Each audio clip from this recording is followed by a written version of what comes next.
How to stop blaming yourself for the divorce.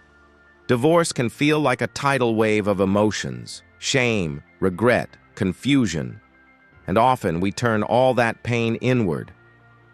If I had just tried harder, if I had done things differently.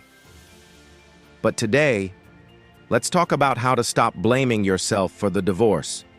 Because healing starts with truth, not self-punishment. 1. Understand that one person alone can't save a marriage. Marriage is a two-person journey. No matter how hard you tried, no matter how much you gave, a relationship cannot survive on one person's effort alone. You may have compromised, forgiven, endured, but you can't force connection, growth, or change if the other person isn't willing. Stop asking, "What could I have done?" and start asking, "Why was I carrying the entire weight?" That shift in mindset is powerful. It frees you. 2. Recognize what was out of your control. People come into relationships with their own baggage, traumas, expectations, communication styles. Maybe your partner was emotionally unavailable. Maybe they shut down, lashed out, or refused to grow. That's not your fault.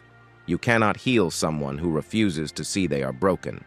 You cannot control another person's choices or behavior, only your response. 3. Grieve the loss, not the guilt. Blame often masks grief. You might be blaming yourself because it's easier than admitting, "This hurts." Grieve what you thought the marriage would be.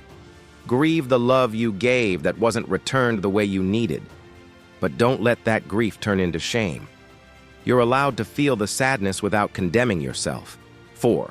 Rewrite the narrative. You're not the villain in this story. You were a woman trying to hold on to something she once believed in. You showed up, you tried, and now you get to write a new story, a story where you are wiser, more self-aware, more loving to yourself. Healing begins when you choose to stop punishing yourself for what didn't work. A loving reminder. Let go of the what-ifs and should-haves. You did what you could with what you knew at the time. And now, you get to heal, grow, and become someone even more powerful than before. Blame has no place in your healing, only truth, grace, and forward movement. You are not your divorce. You are the woman rising from it. Thanks for watching.